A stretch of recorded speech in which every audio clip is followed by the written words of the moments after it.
Mobile গরম হওয়া থেকে রক্ষা পেতে মাত্র 5টি সেটিংস অন করলে কিন্তু আপনার ফোনটা আর গরম হবে না।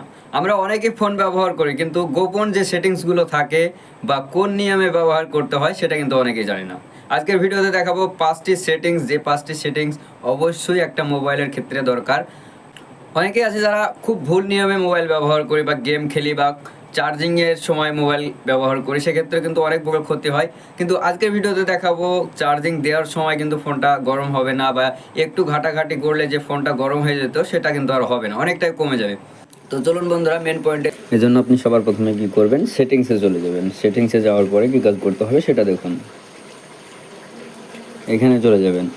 এখানে গিয়ে ব্যাকগ্রাউন্ডে অটোমেটিক যে অ্যাপসগুলো চলতে থাকে সেটাকে কিন্তু আমাদেরকে বন্ধ করতে হবে। তো সেটার জন্য কি করব, আমরা যে অ্যাপস নামে একটা লেখা আছে সেখানটা আমাদেরকে বের করতে হবে যে অ্যাপস লেখাটা কোথায় আছে। তো এখানে দেখতে পাচ্ছ যে অ্যাপস লেখাটা আমি পেয়ে গেছি, এখানে এবার টাচ করতে হবে।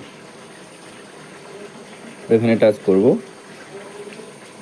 এখানে টাচ করার পর এরকম ঠিক একটা অপশান চলে আসবে তোমাদের সামনে, ব্যাকগ্রাউন্ড অটো স্টার্ট। তো এটাকে কী করতে হবে, আমাদেরকে বন্ধ করতে হবে।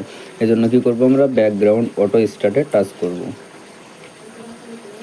এখানে টাচ করব। এখানে টাচ করার পরে যে দেখতে পাচ্ছেন আমার সামনে কতগুলো চলে এসছে অ্যাপস রানিং আছে, যে অ্যাপসগুলো এখানে রানিং আছে। তো এই অ্যাপসগুলো কিন্তু আমাদেরকে বন্ধ করতে হবে। এখানে বন্ধ করলে কি হবে, যে আমাদের ফোনের যে অটোমেটিক যে চার্জটা খায় বা অতিরিক্ত গরম হয়ে যায় সেটা কিন্তু আর হবে না। তো আমরা এখানে বন্ধ করে দেবো, একটা একটা করে ওখানে কিন্তু বন্ধ করে দেবেন আপনারা। যেটা দরকার নেই এখান থেকে বন্ধ করে দিতে হবে। তো এইভাবে সবগুলো বন্ধ করে দেবে। তারপর কি করবে, তারপর ব্যাকে চলে আসবে। ব্যাকে আসার পর আবার সেটিংয়ে টাচ করবে। এখানে এসে লিখতে হবে স্ক্যানিং লিখে সার্চ করতে হবে। সার্চ করার পরে যে দেখতে পাচ্ছ উপরে অনেকগুলো অপশান এখানে চলে এসেছে। এই অপশানগুলো আসলে এখানে এবার টাচ করতে হবে ওয়াইফাই স্ক্যানিং। তো আমরা ওয়াইফাই স্ক্যানিংয়ে টাচ করব। এখানে টাচ করার পর দেখতে পাচ্ছ এখানে লেখা আছে allow app service to scan for wifi network any time. তো এটাকে আমাদেরকে বন্ধ করতে হবে। এটা না বন্ধ করলে কিন্তু আমাদের মোবাইলে অতিরিক্ত স্ক্যানিং করতে থাকবে, আমরা না চাইলেও কিন্তু এখানে স্ক্যানিং করতে থাকবে। তো এখানে অফ করে দেবে। এখানে অফ করার পর ব্যাকে আসবে। ব্যাকে আসার পর দ্বিতীয় সেটিং যেটা করতে হয় আমাদেরকে, আমরা অনেকেই মোবাইলে আমরা ব্রাইটনেসটাকে বাড়িয়ে রাখি। সেক্ষেত্রে কী হয়, আমাদের মোবাইলটা তাড়াতাড়ি ওভারহিটিং হয়। তো আমরা এক্ষেত্রে কী করবো, এটাকে এই ব্রাইটনেসটাকে কমিয়ে 40 থেকে 50 করে দেবো। সেক্ষেত্রে কী হবে, আমাদের ফোনটা সেক্ষেত্রে কী হবে, আমাদের মোবাইলের যে পাওয়ারটা থাকে স্ক্রিন পাওয়ার সেটাও কমে যাবে। এক্ষেত্রে আমাদের মোবাইলে কিন্তু চার্জ বা গরম হওয়ার সম্ভাবনা অনেকটাই কমে যাবে। তো তারপরের পয়েন্ট যেটা বলবো হচ্ছে সেটিংয়ে যেতে হবে। সেটিংয়ে আসার পরে এখানে ব্যাটারি নামের অপশানটা আমাদেরকে খুঁজে বের করতে হবে, ব্যাটারির নাম কোথায় লেখা আছে। তো এই যে দেখতে পাচ্ছেন এখানে ব্যাটারি নামের একটা অপশান আছে, এই ব্যাটারিতে কিন্তু টাচ করতে হবে।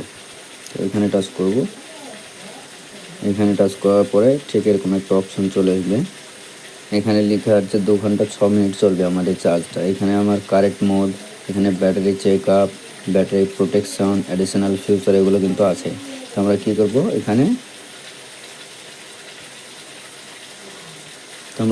এখানে কারেন্ট মোডে টাচ করব। তো এখানে টাচ করার পর দেখতে পাচ্ছেন এখানে যে ব্যাটারি সার্ভার 2 ঘন্টা 35 মিনিট, কিন্তু এখানে 29 মিনিট বেড়ে গেছে। তো আমরা কী করব, ব্যাটারি সার্ভারে টাচ করব। এখানে ব্যাটারি সার্ভারে টাচ করলে আমাদের চার্জটা কিন্তু আরও 30 মিনিট বাড়বে। তারপরের কাজটা যেটা করতে হবে, যে আমাদেরকে প্লে স্টোরে যেতে হবে। তো আমরা প্লে স্টোরে চলে যাব। প্লে স্টোরে যাওয়ার পরে যে দেখতে পাচ্ছ এখানে একটা লোগো আছে, এই লোগোটাতে টাচ করতে হবে। লোগোটাতে টাচ করব। লোগোটাতে টাচ করার পরে যে এখানে দেখতে পাচ্ছ ম্যানেজ অ্যাপস অ্যান্ড ডিভাইস, এই যে অপশানটা এটাতে টাচ করতে হবে। তো এখানে টাচ করব। এখানে টাচ করার পরে ঠিক এরকম একটা ইন্টারফেস চলে আসবে। তারপরে এখানে দেখতে পাবে যে ম্যানেজ বলে একটা অপশান আছে, এখানে টাচ করতে হবে। তো ম্যানেজে টাচ করব। এখানে টাচ করার পরে যে দেখতে পাচ্ছ দিস ডিভাইস, এখানে লেখা আছে দিস ডিভাইস আপডেট অ্যাভেলেবেল। তো এখানে টাচ করতে হবে দিস ডিভাইসে টাচ করতে হবে। এখানে টাচ করব। এখানে টাচ করার পর এখানে নিচে দেখতে পাচ্ছ দিস ডিভাইস নট ইনস্টলড। আমরা যে অ্যাপসগুলো ইনস্টল করি পরে যদি আনইনস্টল করি সেগুলো কিন্তু থেকে যায়। সেজন্য আমাদের কী করতে হবে, নট ইনস্টলেডে টাচ করতে হবে। তো নট ইনস্টলে টাচ করার পর এই যে অ্যাপসগুলো দেখছো আমাদের ফোনে কিন্তু এখনও রয়ে গেছে। তো সেক্ষেত্রে কী করতে হবে, একটা করে টিক করতে হবে, দিয়ে এখানে কিন্তু ডিলেটের অপশান পাওয়া যাবে, এই কর্নারের উপরে ডিলিট করে দিতে হবে। তো এখানে ডিলিট করে দেবো, যেগুলো দরকার নাই সেগুলো কিন্তু এখান থেকে ডিলিট করে দিতে হবে।